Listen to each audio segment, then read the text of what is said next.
Hello and welcome. I am Dr. Stacey Lyle, and today we'll be talking about elevation certificates and the community rating system.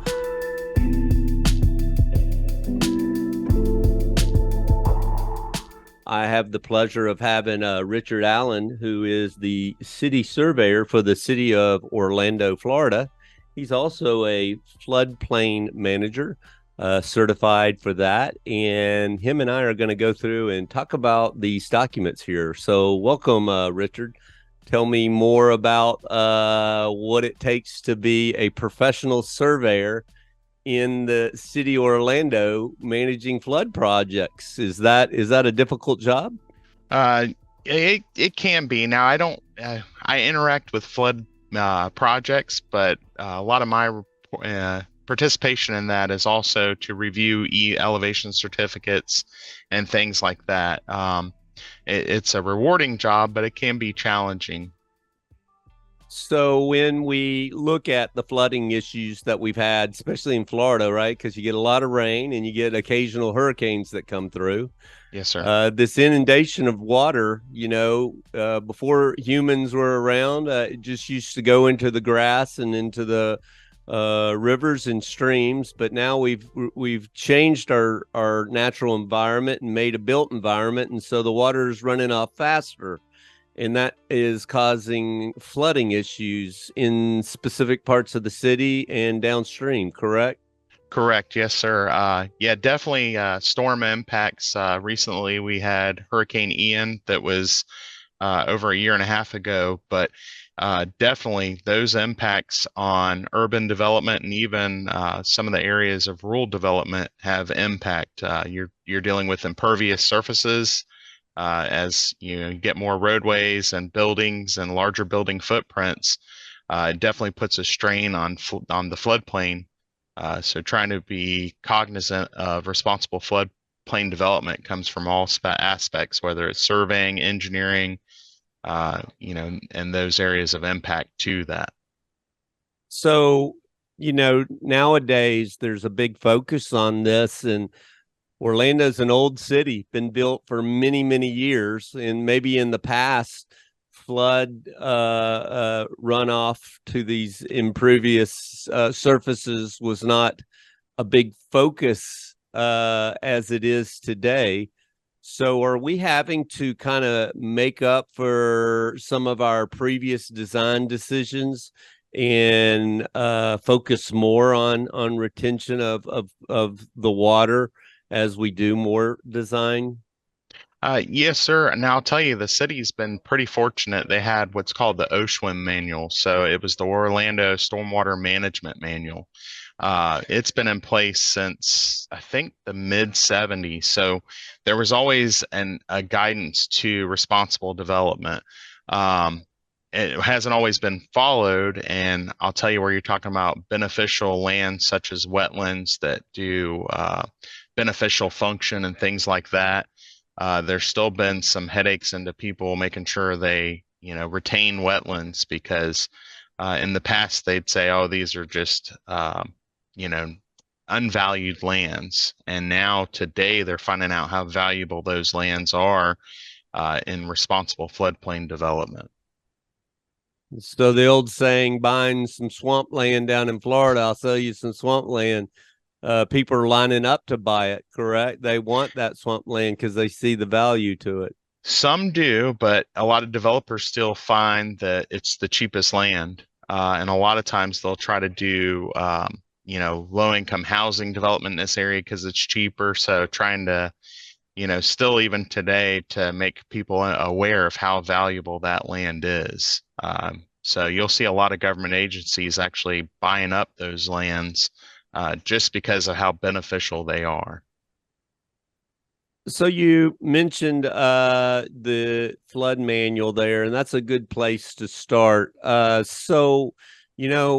We have regulatory, right? Yes, sir. And you as a professional have a bigger duty due to regulatory than most would. And let's go through the regulations. First, as a professional land surveyor, what are we really required to do in terms of elevation certificates as part of our professional license? As part of 472, we have a lot of guidance as we're dealing with topographic data. So that's where the elevation certificate comes in.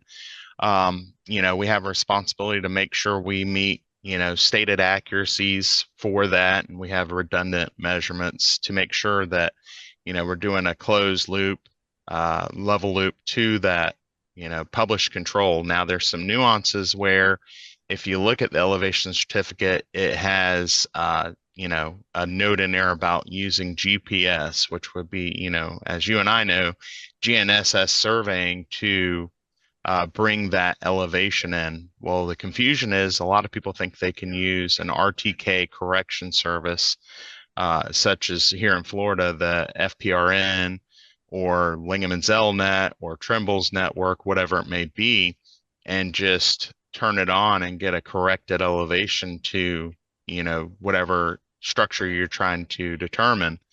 Uh, there's still a requirement, as you and I would know, that we must localize. Well, if you got to localize, what do you localize to? A known benchmark. So there's confusion here in the state of using a correction service for that published elevation.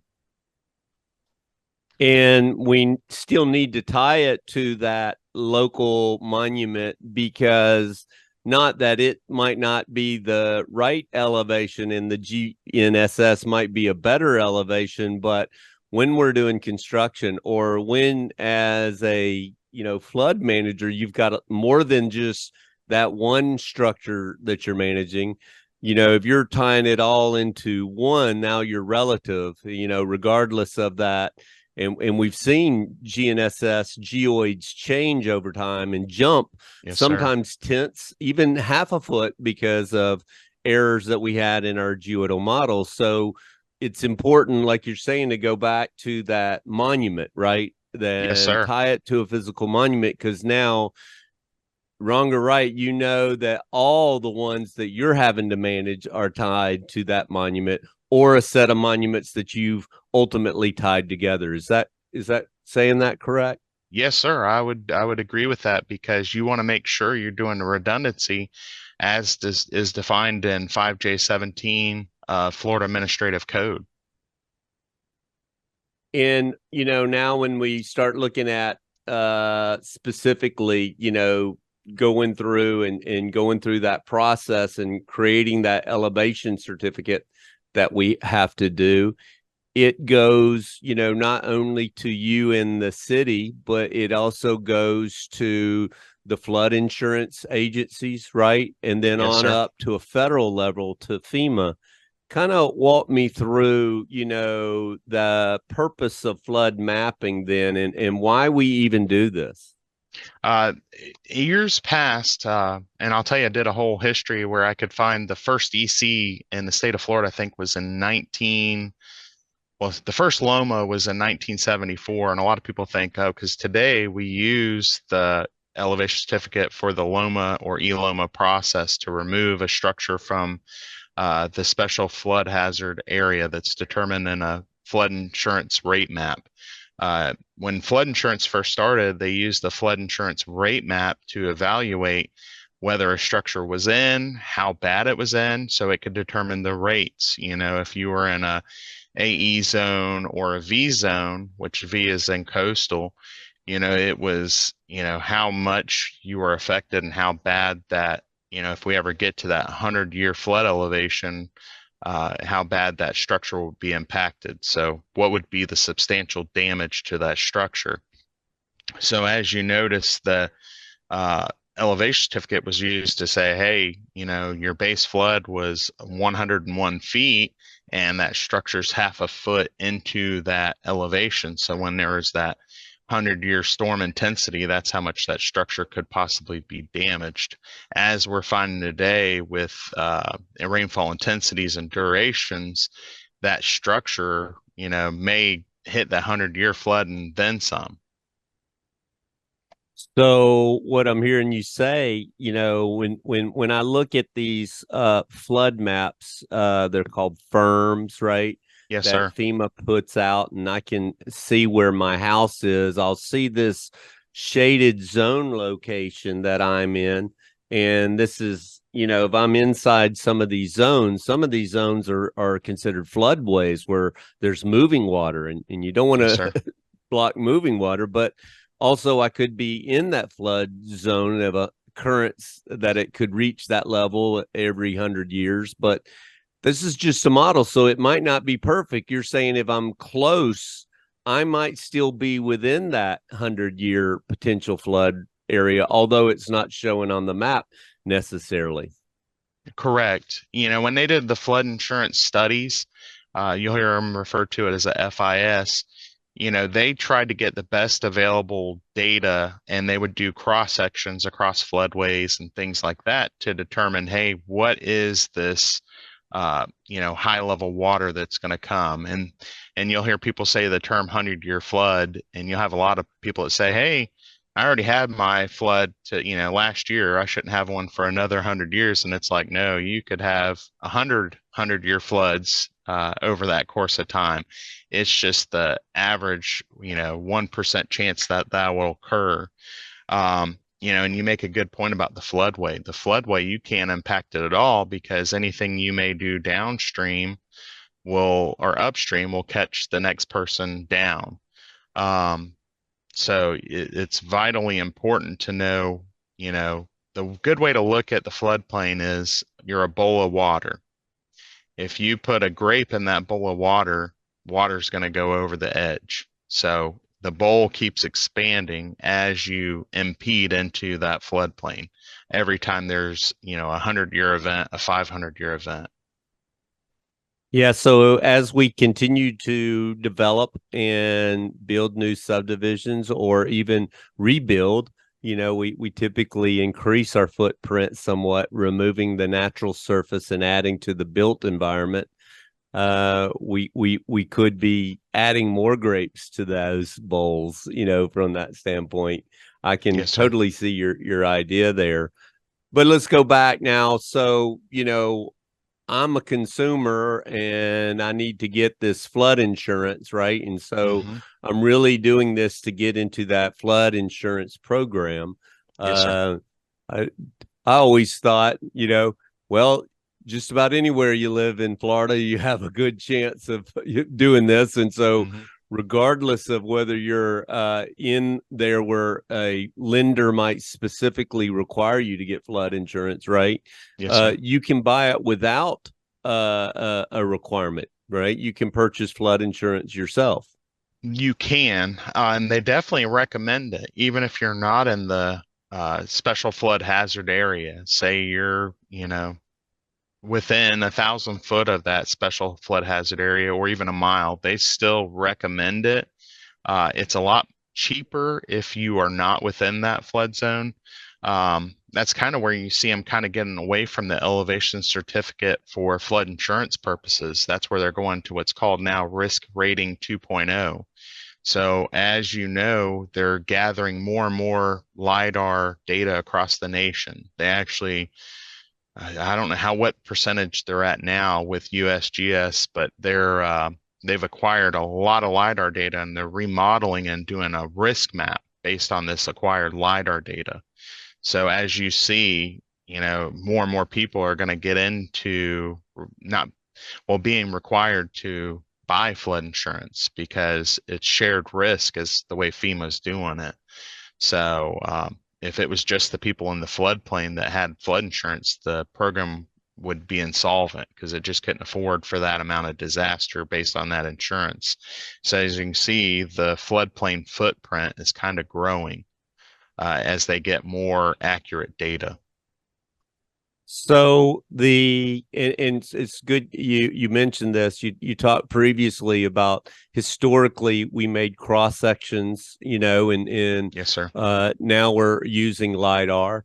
And when they did those cross sections, what monument did they use to hold the datum for that? When they did that LiDAR, what monuments, what Yes, elevations sir. datums do they use? We're trying to start comparing these different surface models, and we're circling back around to the correctness of this and the accuracies of this, because Yes, sir. where those differ, us as surveyors are responsible to disclosing that difference so that we need to know how to handle it, correct?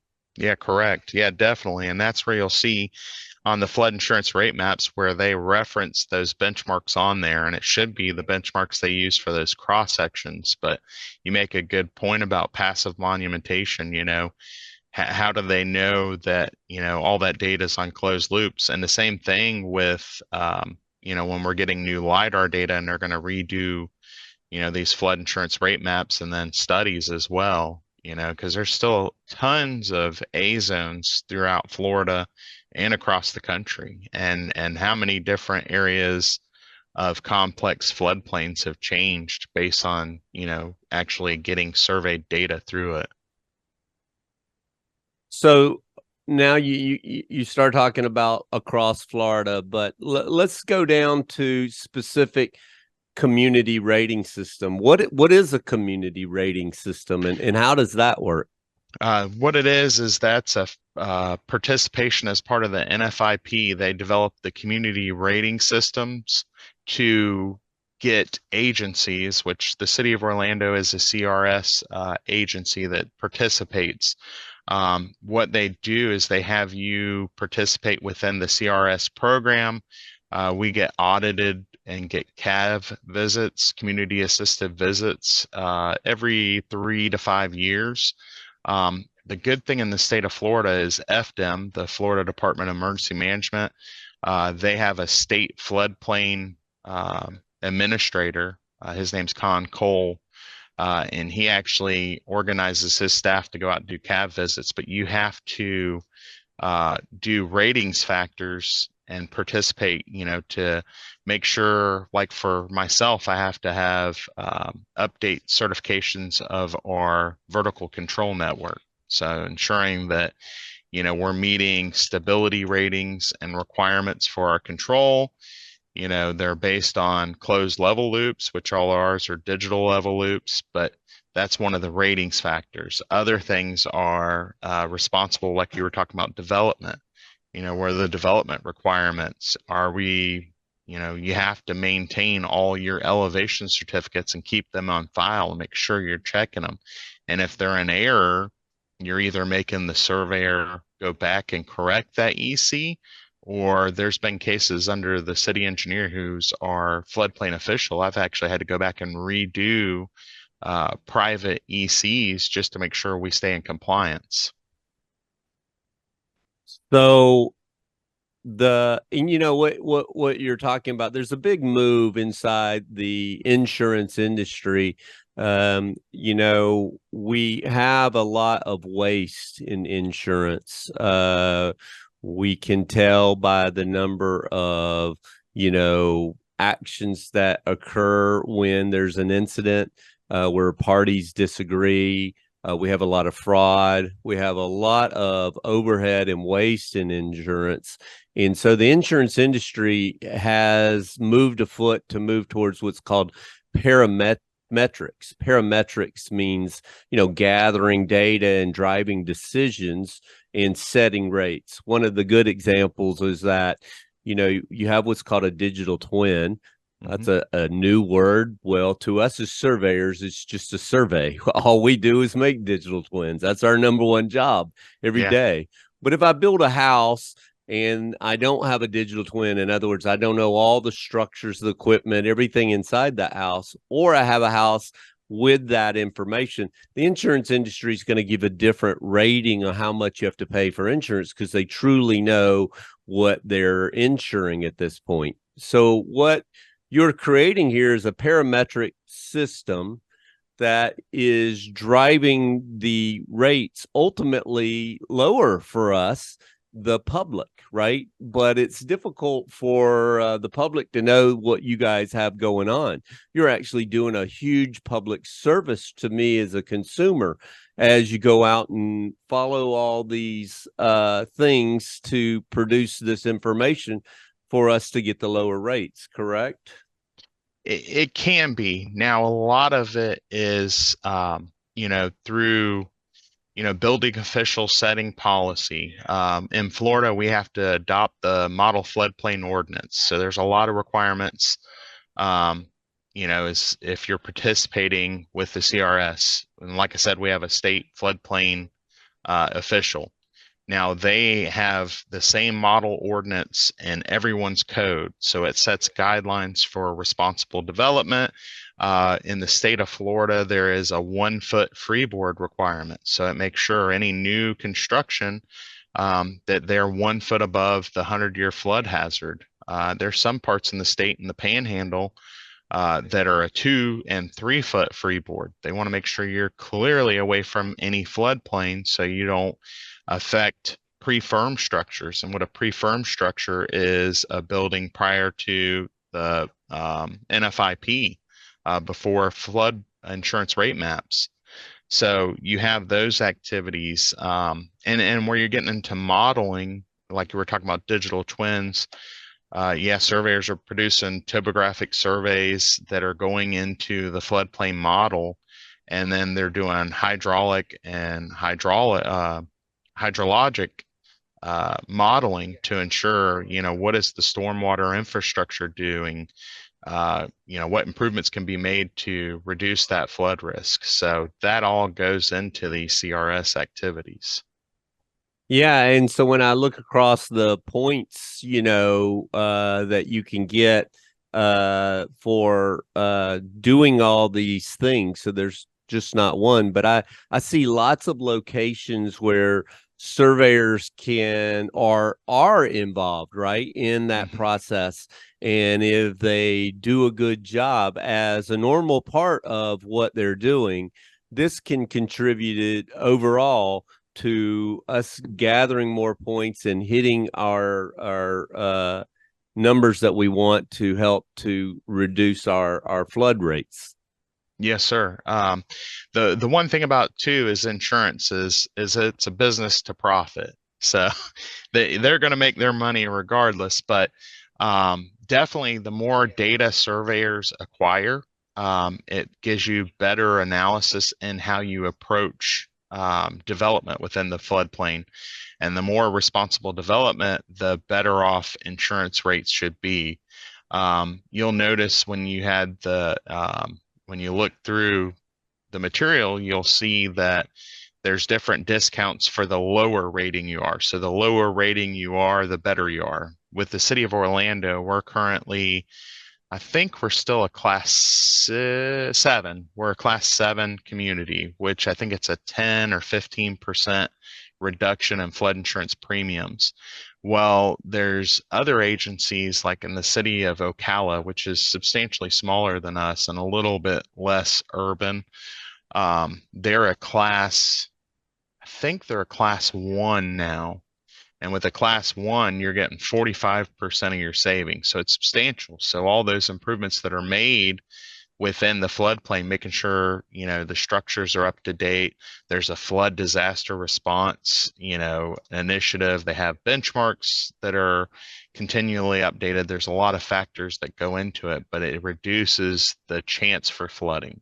So less the exposure for the insurance company and cheaper rates. So yeah, so you hit a good point going back to the foundation of all this. You're getting all the way up to decision making from city planning and urban development and actually homes being built, structures being built. But go back to the very foundation of this. If this is not right, we can't do those things. When I say with this is not right, you've got to have this benchmark network, right? And Yes, that's sir. one of the first things that we go off of is building and maintaining benchmarks, correct? Correct. Yes, sir. And we're responsible to make sure that we continually updating. And you'll look in the ratings factor. One thing is for the CRS submittal requirements is you have to have a benchmark at least in 1 mile proximity from a flood zone. So you'll actually make a map with GIS and have where your overlaps are. So essentially, when you look at your jurisdictional limits, you should have colored objects all over and complete cover and saturation of showing where the 1 mile proximity is. One issue we have is there's a big gap in one of our areas because we have an extremely large airport. So you're talking 12,000 acres where it's difficult to put a benchmark there. Now we have them surrounding it, but there's some floodplain that's on that property that's not covered. Now we don't get dinged bad on those ratings, but keeping up with that network is an extremely important part, because when you go to communities that don't have a published network, you're relying on NGS monumentation, which NGS has said they're no longer doing any passive monumentation. And the thing with NGS is when they originally ran all that data, it was along main roadway corridors. So in Central Florida, it's Interstate 4. Well, Interstate 4 back in 1960 and 1970 was 2 to 3 lanes. Now it's 6 lanes. So it's continually expanding its footprint, as are every major roadway. So those monuments have been destroyed over years. So for agencies that are smaller and don't have a government surveyor and can't contract out because they don't have a budget, it makes it extremely more difficult for the citizen to get an elevation certificate, which is why you see the introduction of GNSS being allowed, because that way you can go 15 miles and bring a benchmark in. But it becomes more difficult and sometimes cost prohibitive for that elevation certificate. And going back to your using the GNSS, we can now do Opus type projects, right? And we can establish Opus positions that are shared in the shared Opus solutions, similar to actually setting monuments. And those have some value, but there are some inaccuracies, with those monuments. They're good to have. Let's not discount those. But also, running level loops back to our existing ones, or occupying an existing one, a monument at the same time you're occupying or setting another one somewhere else. We can look at those potential differences, and we might have some subsidence going on, or we might have other issues, that we're unaware of with a ground mark, and these will only help us if we start, as we go out and do flood certificates, sharing a lot of this data, putting it in the public domain can be very helpful to us. Agreed. As there's tons of different factors we have to be cognizant of, whether it's environmental or human errors within data collection. But definitely, that's where the importance of redundance comes in, where you see that same mark hit the same elevations, more than one time. Because the one thing, yes, if it's the regular Opus shares, and you're doing a 4.5 hour static observation, should be pretty reliable data, as long as they measured their antenna right and followed NGS requirements. But then as we get into this rapid static that Opus is going to go to, it becomes a little more worrisome if they don't follow proper procedures. But that's where the redundancy comes in. But definitely, that is a good addition with a National Spatial Reference System that, we'll have more access to this data. So definitely intriguing and beneficial, especially for rural communities. So let's go through now and talk about the elevation certificate itself. Yes, sir. It's new. We've been using one for a number of years, and we actually extended the life of the older one. But we've got a new flood certificate. Not a whole bunch of changes, but some changes. Give me your impression of the new form that we use. There's some clarifications on some things. So I think the new form is good. There was a little bit of hindrance what people were having, because some of the elevation call outs you couldn't put NA. Now with FEMA, a big importance of putting NA in those boxes where if it doesn't impact you is to say, hey, I have acknowledged A blank space means you overlooked it. So they want to make sure that form's complete, and you have to go through every item. So there's some clarifications on some areas, some clarifications on building diagrams because there was confusion on that. Um, and definitely on the pictures. That's like even compiling all this. There was some discussion about the requirement for 2 to 4 images for your site photographs, and everyone, in reviewing course materials, like, no, we only need 2. Well, I just went through a training with Del Schwalz, who's really good on the elevation certificate updates and has taught a class for a long time here in Florida and across the nation as part of ASFPM, the Association for State Floodplain Managers. And he's like, no, it's required. FEMA wants 4 photographs. And the reason is because you're going to look at those items that are required in the elevation certificate. They want to see, what the highest and lowest adjacent ground is. They want to see, if the diagram selected is correct, and they want to see what the lowest machinery is on the property, because the most important thing in flood insurance is where will that water touch first and what will it damage. So if you have a well pump and, water will hit that first, how much damage is that going to be? Is it going to be a couple $100? Is it going to be a couple thousand? If it hits your AC, there's your $3,000 to $5,000. Some of these large units can be even more when you're talking about commercial, or multifamily residential. So where is that risk? How much are they going to have to pay out? So, Good point for me to do a shout out to Mr. Dixon. He was one of the first and influential land surveyors that I worked for young in my career, and sent me out as a young crew chief to run and do an elevation certificate. And I couldn't tell what was a crawl space, what was a split level, what was this and what was that. So I just made an assumption and made some shots. And then later he questioned me on this. I didn't have a photo, back then. And guess what? I had to go back out and redo it. And when that occurred, Mr. Dixon saying, we're losing money now, yeah. Because, you didn't take the right shots. Well, and I didn't know, but I could see the value of that photo. If I take and say, well, I took a shot right here, and from this photo, we can make dimensions, and you can figure out if that structure or equipment is a below or above where I took a shot, right? You can now do a little bit more assessing from that, right? And ultimately, I could see that we might take more than one photo, and then we could do photogrammetry and do elevations. If it came down to it, we can use some of our advanced technology, moving forward.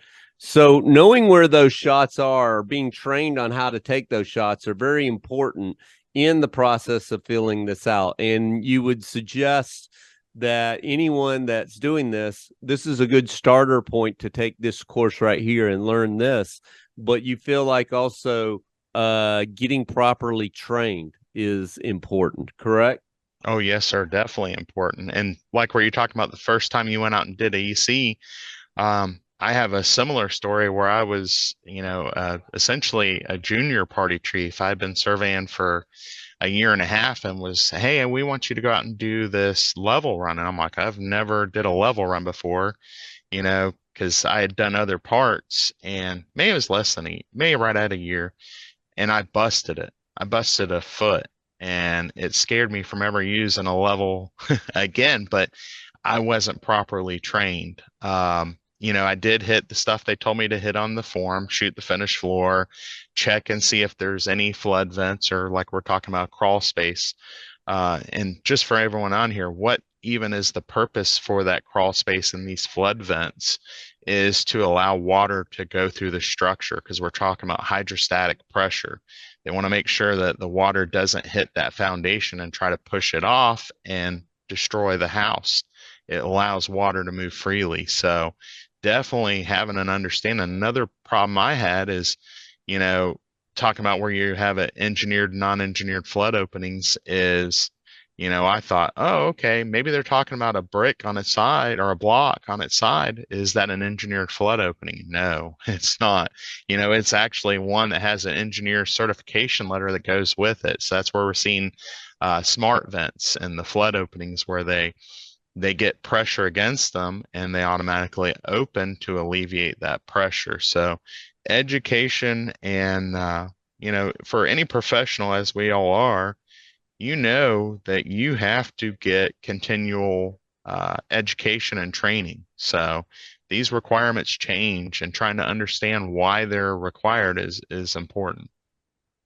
And rolling all the way back up, as we said before, this becomes a huge value to the public, because as we do this correct, as these forms are done properly, tied to benchmarks and done, it affects our ratings and affects your rates ultimately. So something that all surveyors can tell the public, I'm gonna, because I do it correctly with the proper training and knowledge. Ultimately, you're going to see an impact on this, on how much you have to pay for flood insurance. But go back to the accuracies, when we look at calculating square footage, trying to see is a attached garage or below, or do I go to the eaves when I'm we're gonna trying to calculate everything, there's some knowledge level on that. But there's also the fact that I have to go read FEMA flood maps and try to read where I think this property are, and give that information. So what do I need to be sure of to make sure that I'm accurately telling? I can make sure my survey, I didn't bust a foot, right? Yeah. I can make sure of that, but how Uh-huh. do I make sure of what I'm reporting is correct? Make sure before you even go out and do the elevation certificate that you have the most current rate map, flood insurance rate map. You want to have the most current information. So, as you would see with the flood map service center, you can enter your address. It'll show you the rate maps that are current out there. You want to make sure you have, the benchmarks you're going to go out there and check into or use. So, getting ready before you go out there is vitally important, making sure you have current data. The one thing I never knew until I got my CFM certification was you need to look at the flood insurance study. And a lot of people never do that. I never did it. We had all the firm maps. You go look, okay, here's the AE if it was determined what the base flood elevation is, or if it was a A zone, you'd have to call the local jurisdiction to say, hey, what do you have for the required elevation for that new structure or the existing structure? A lot of times and I come where I live in a rural county, Lake County, they didn't have really good maps for all the areas. So their thing, if you weren't in the 100-year flood zone, you would have to build it 18 inches above the center line of the road. Well, the house I have is nowhere near 18 inches above the center line of the road because I live on a sloped hill. So, what are those requirements before you go out there? That's perfect. Another story here in the state of Texas, we had a surveyor that came off a benchmark, ran a level loop for a subdivision to be built, from that benchmark. But come to find out, that benchmark had subsided 3 feet because we had pulled too much water, oil, and gas in that specific area, and they were unaware of the change in that elevation, from Mhm. that point. The ultimate decision from the hearing on this is that the surveyor should have went and looked at the flood study, not just the firm map or just using any benchmark in that area. It goes all the way back, Richard, to what you said at the beginning. What was the monument that was used to make these cross sections, to make this LIDAR? You need to be tying into those, and you need to be not just going by everything on the face of this map or in the NGS database is correct. You need to verify it, right? You need to be aware of this is the county you're going to work at. You need to be highly aware about these studies and maps. Agreed. And that's where running from one benchmark to another becomes important. Where you're talking about subsidence, we had an issue with upheaval. And what it was, we had published city benchmarks that were concrete monuments going along a major roadway. Well, we had directional drilling that occurred and we never realized it, but we had upheaval of 3/10 and we couldn't find out or figure out why our wastewater treatment plant, we were doing checks into the data set and we had a couple marks that were 3/10 too high. Well, we went back through some right-of-way permits and found that they had a directional drilled for a sanitary force main that come through there. So definitely checking. And then, where you get into the issue where you're talking about 3 foot of difference, if that structure's 3 foot elevated and it's showing 100-year flood zone all around it, and it's a slab on grade, you're going to be like, hey, something just doesn't look right here. Let me do some extra checks just to make sure. But I would agree, the flood insurance rate study, it goes through those areas and use that in tandem with the map. And one good resource here is everyone has to submit their elevation certificates to FDEM. It's a requirement for licensed surveyors in Florida. We have to submit it to the agency if we're doing permitted work, but we also have to submit it to FDEM. So in there, if you see other elevation certificates in the area, just look and see what they had, what benchmarks they used, if you're finding issues with their data. Yeah, I like that you brought that up, but submitting it to that is not necessarily they're going to verify or do any work. It's like when you No. record a survey at the courthouse, they just take your money, say thank you, and put it in the book. Yeah. I say it's best available data, which is bad data because it's, sometimes it's not verifiable, but it's just an extra piece of information. As surveyors, we know we gather evidence. Is the evidence we have correct? We don't know until we go through, analyze, and process. So it's the same thing. You just try to find, what data is out there and whether it's verifiable, it's good.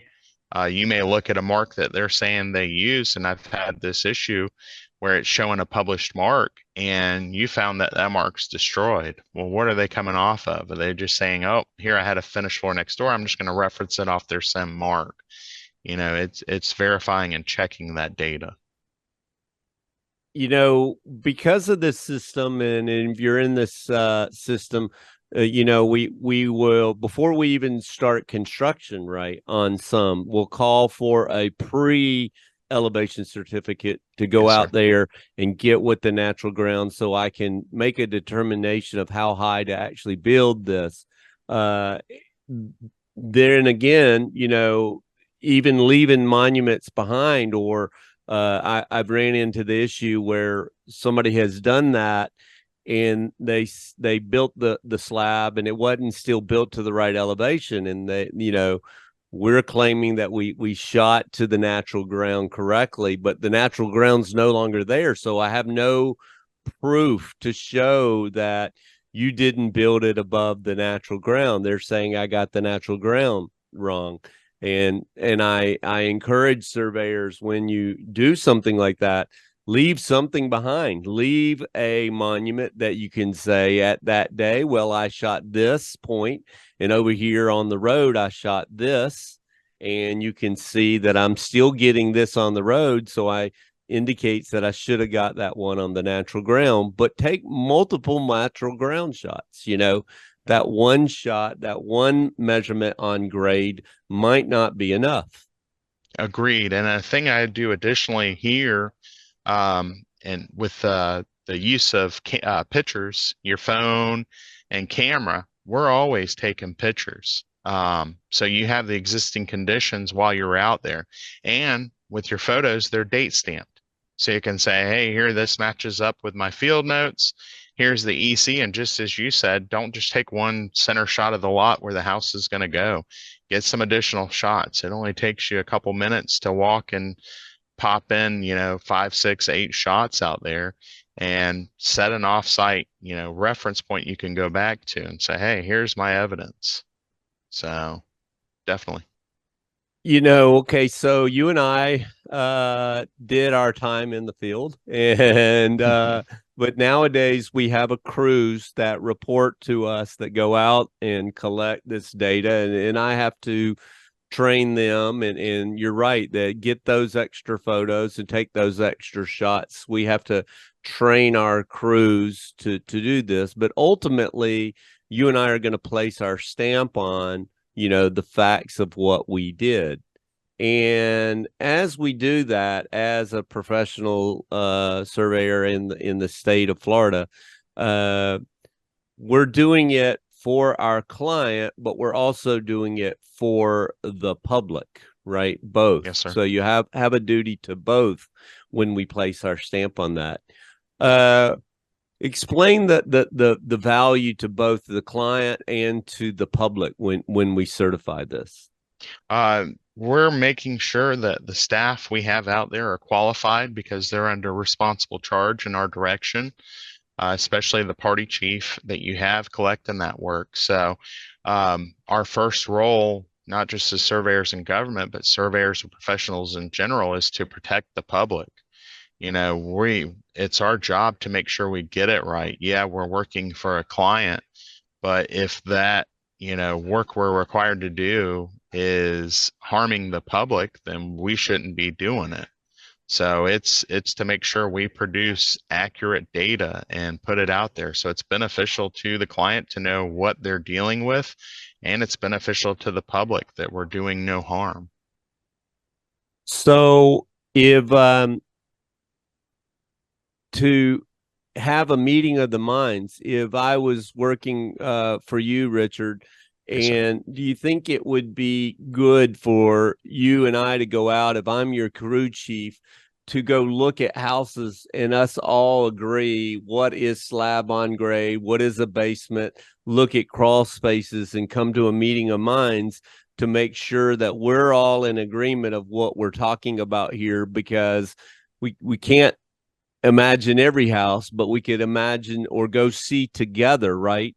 Not just go by pictures that we have here on our diagrams, but go and visit some together and say, well, we should be taking a shot here and here. And if you can't get this to work, here's how you set a benchmark or multiple benchmarks on your site and then run level loops, right? Because the GNSS is not going to work in the garage up under the finished floor. You can't just lean it out and still think that that's the elevation. We still need to get some definite difference in heights and some level runs potentially with points around the building. How valuable do you think it is for you to spend time with me to train me on that? I think it's valuable, and definitely, it may be going in the field and it may be going over your pictures. Because you can't encounter every construction type. There's just offshoots. And the good thing with that is we have the comments section. I go over it with my party chief and, they show me, hey, I got some extra pictures on this structure. As you can see, it's not traditionally a slab on grade. It's got a basement on one side. They've done additions. It's just a hybrid. So that's where you come in and you say, hey, some portions are on a stem wall, some portions are, slab on grade. It's not your typical structure, and you define that. And it's a teachable moment that type, at that time where your employee knows, hey, you're going to run into different kinds of structures. They try to put a box to every type, and there's just offshoots. You're going to have hybrids. So specifically thinking about problems that we have on that elevation certificate. I like how you said, all right, before we go into the field, let's start the certificate and sit down and go through, a lot of different things.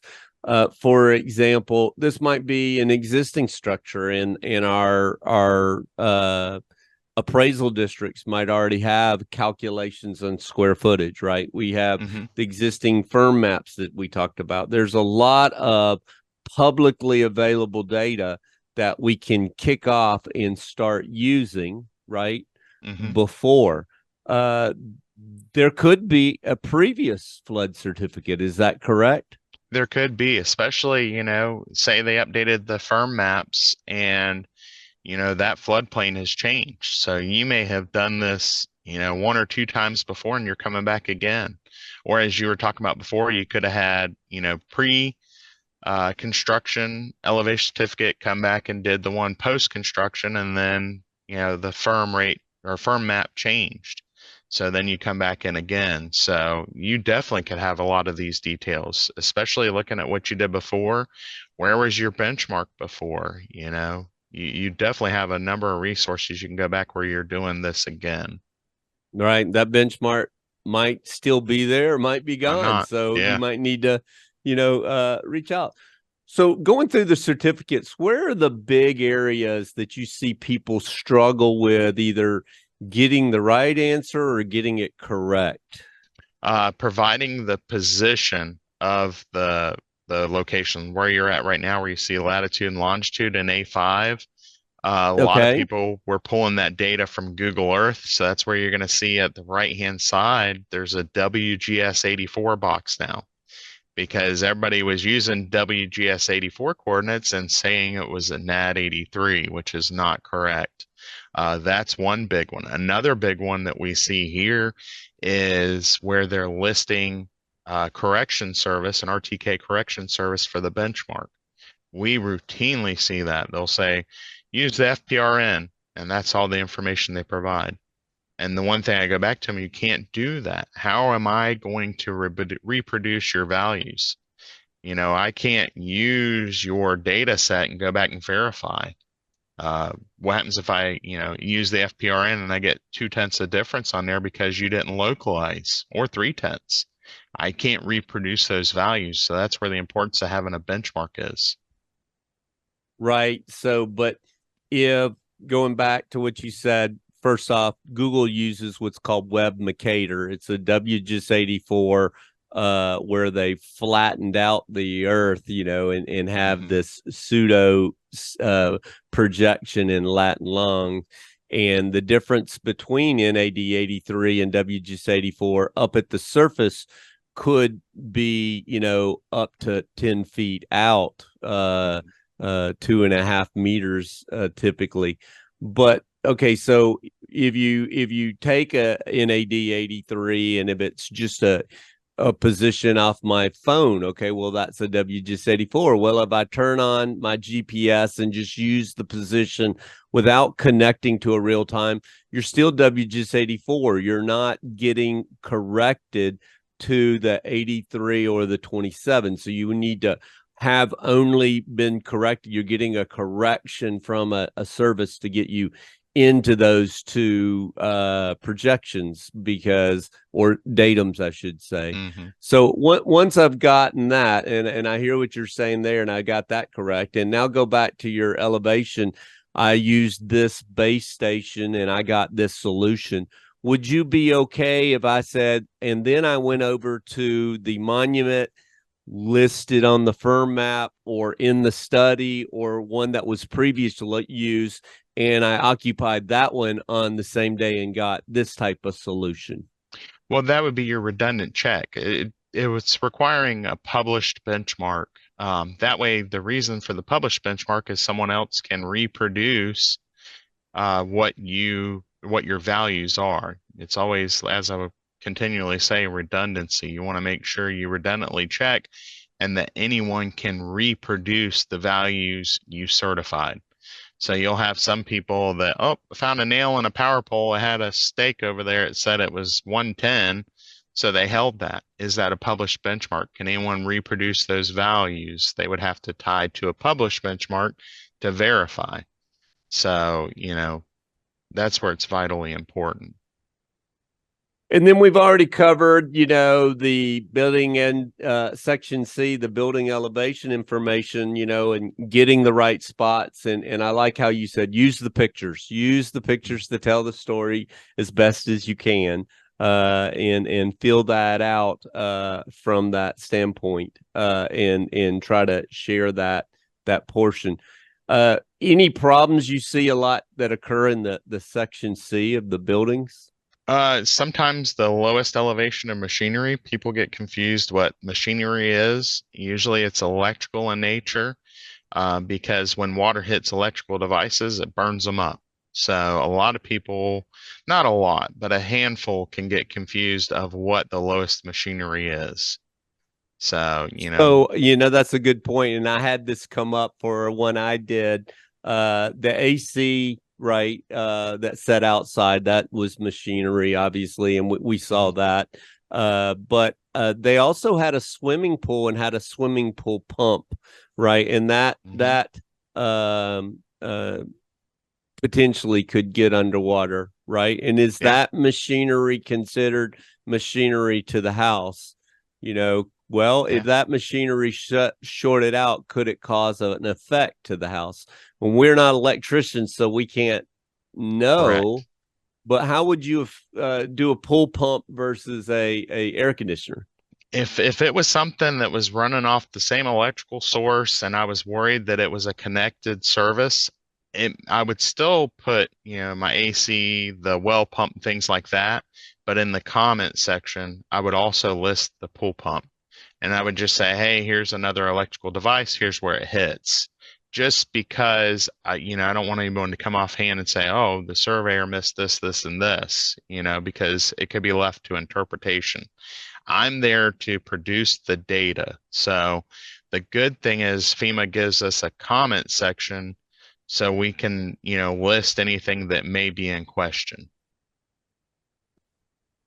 Now, I've often gotten confused myself when I complete, my building C elevation portion, but then again, it comes down and it's asking me for the same thing in section E, Hmm. where it's saying, oh, you need building information, but it's saying a survey is not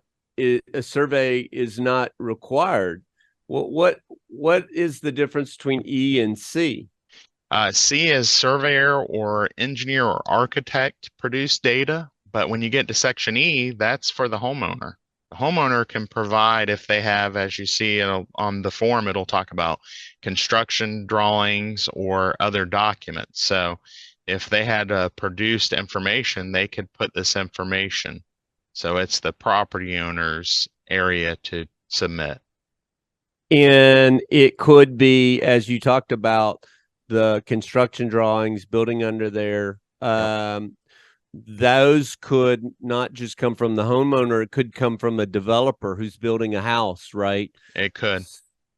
But it's really a combination of the homeowner and the developer. And you need to make sure that that information is clear as to who is providing it.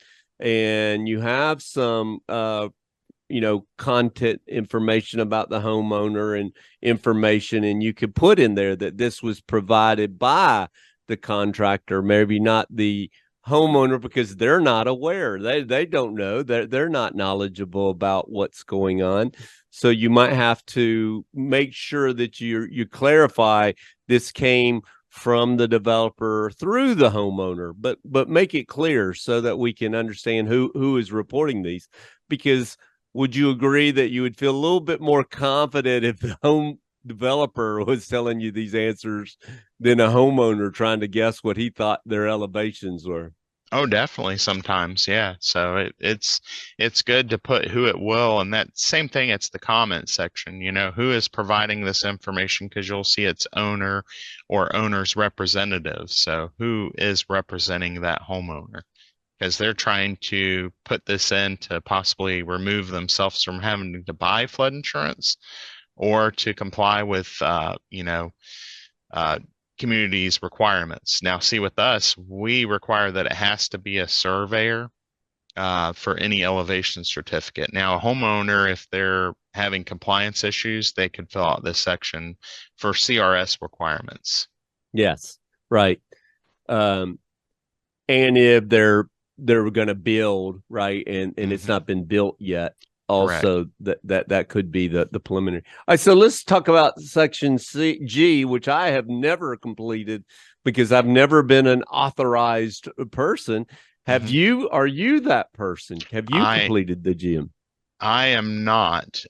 We have a floodplain official. Now, you'll hear with FEMA when you're dealing with CRS, there's two officials. There's a community official who's usually a city manager, or it's with us, it's the mayor of Orlando, Buddy Dyer. But then we have the floodplain official who's the city engineer. So this form is either filled out by the city engineer or the assistant city engineer, but I have never had to fill it out. Okay, so when um I'm trying to make Now sure I'll my tell you, microphone. Go ahead. oh, sorry, I was going to say where you see the sections about elevations, I may be asked to provide that data as a licensed surveyor or mapper, but I do not acknowledge or sign this form.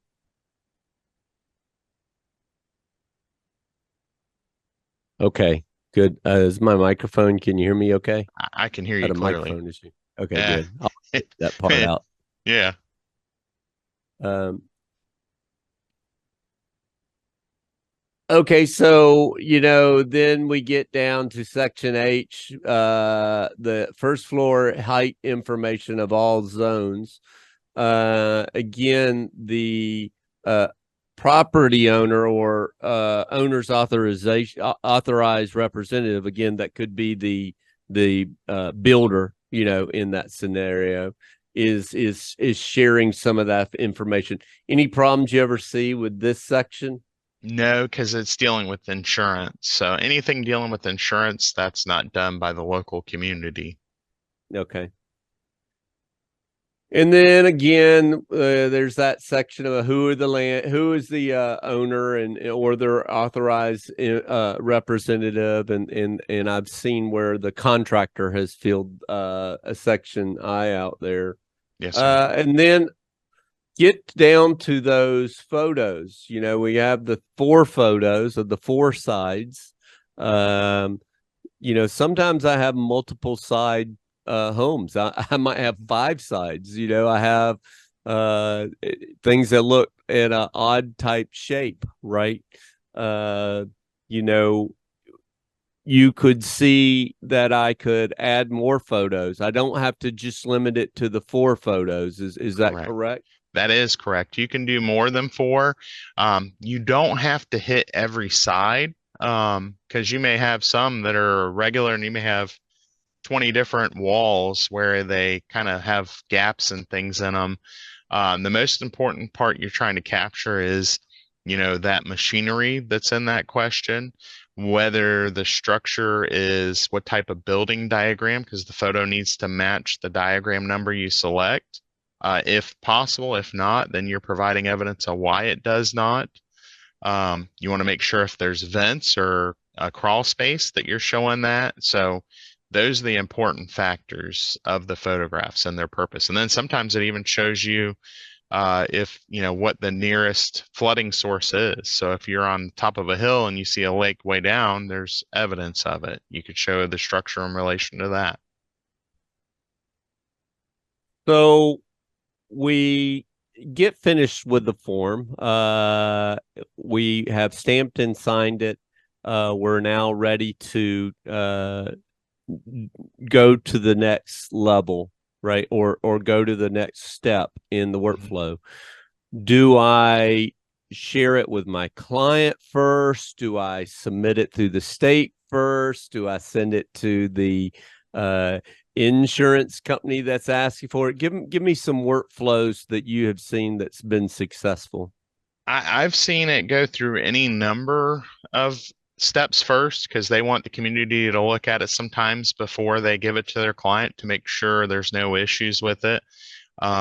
we're supposed to, when we sign and seal certify, we're supposed to immediately submit it to, FDEM as part of the requirements for that for Chapter 472. Um, I would share it with my client first if I was confident everything was correct, and then submit it to the agency because I want to make sure, hey, I've satisfied my agreement with my client first. But I don't think there's a right or wrong way. If you want to make sure the community doesn't have any issues, uh, we're finding ourselves more today where quality control for a lot of professionals that they want to make sure, oh, this is the first time I've done a form in a long time. I just want to make sure you're good with it. Because you have people that don't do them every day.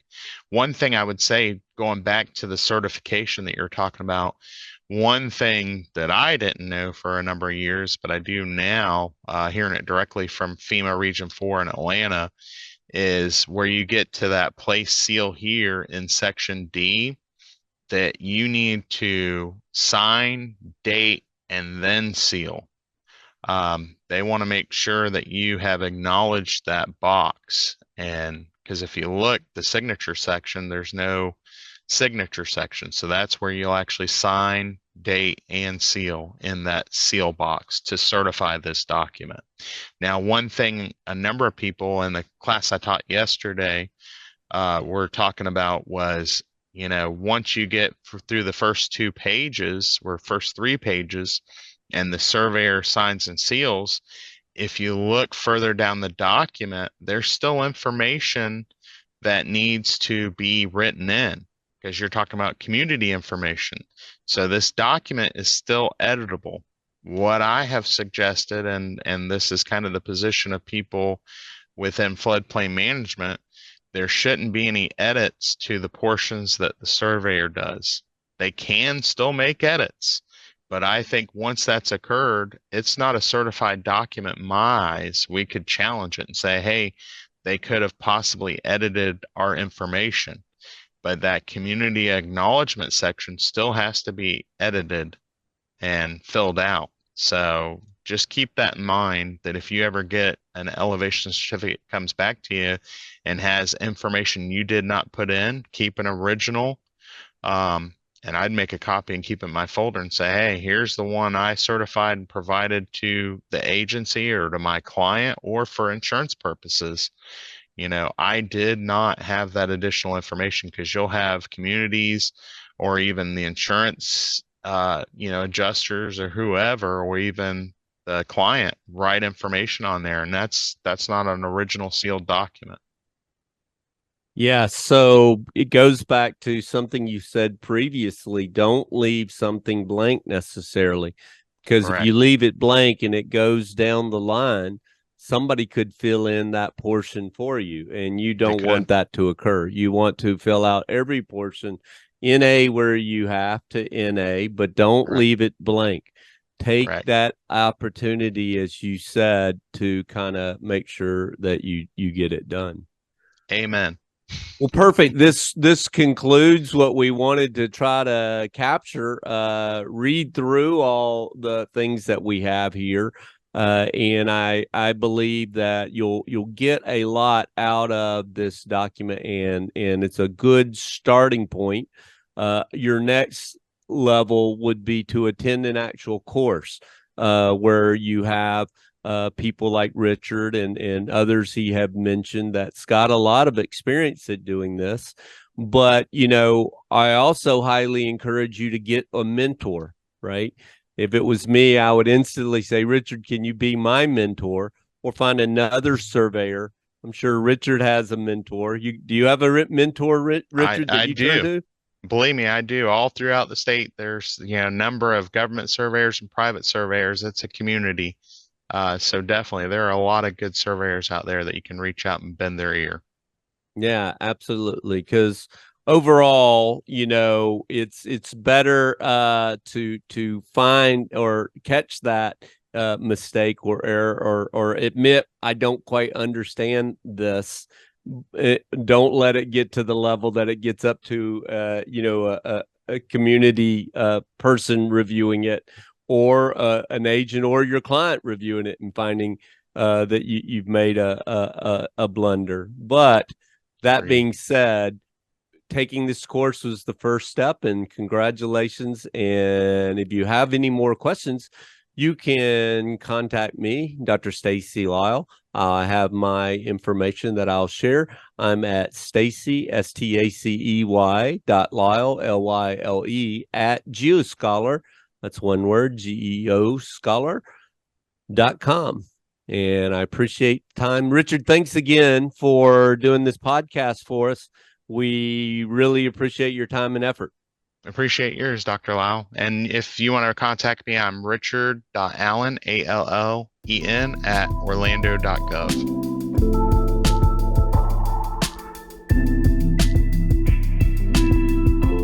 This concludes the Florida Surveying and Mapping Society's Elevation Certificates and Community Rating System 6-hour continuing education credit course.